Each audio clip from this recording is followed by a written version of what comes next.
சற்று முன் கிடைக்கப்பெற்ற மிக முக்கியமான செய்தி ஒன்று வெளியாகி உள்ளது. திமுகவில் இருந்து வெளியேறும் மிக முக்கியமான கட்சிகள் கூட்டணி உடைகிறதா? இதை பற்றி தான் இந்த வீடியோவில் முழுமையாக தெளிவாக நாம் பார்க்க போகிறோம்.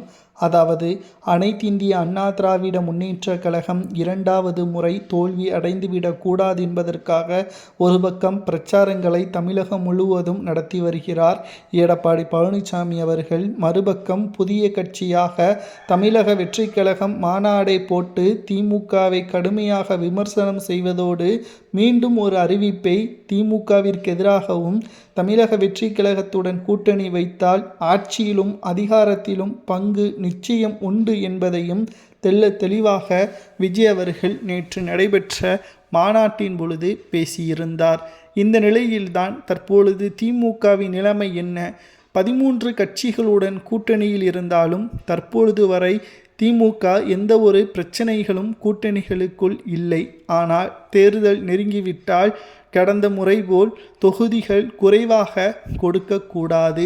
விடுதலை சிறுத்தைகளுக்கு 8 தொகுதிகள், காங்கிரசிற்கு 15 தொகுதிகள், கம்யூனிஸ்டிற்கு 4 முதல் 6 தொகுதிகள் என்று அவர்கள் கேட்கின்ற தொகுதிகள் திமுகவின் தலைமை கொடுக்க தவறினால் நிச்சயம் திமுகவின் மிக முக்கியமான கட்சிகள் கூட்டணியிலிருந்து விலகும் என்ற தகவலை நம்மால் பார்க்க முடிகிறது. 13 கட்சிகளில் 5 கட்சிகள், ஏதேனும் 5 கட்சிகள் கூட்டணியிலிருந்து விலகினாலும் குறிப்பிட்ட சமூகத்தினரது ஆதரவுகள் திமுகவிற்கு வருவது கடினம். இது தமிழக வெற்றிக் கழகம் வெற்றியடைவதை விட திமுக தோல்வியடையும் என்பதை தான் இங்கு நாம் பார்க்க போகிறோம். விஜய் அவர்கள் நாளை முதல்வராக வருகிறாரோ இல்லையோ, ஆனால் இது நடந்தால் திமுக எதிர்க்கட்சி அந்தஸ்து கூட கிடைப்பது கடினம்தான் என்ற தகவலை நம்மால் பார்க்க முடிகிறது. ஏனென்றால் 2011ஆம் ஆண்டில் கூட மறைந்த முதல்வர் ஜெயலலிதா அவர்களது ஒட்டுமொத்த திட்டமும் இப்படித்தான் இருந்தது.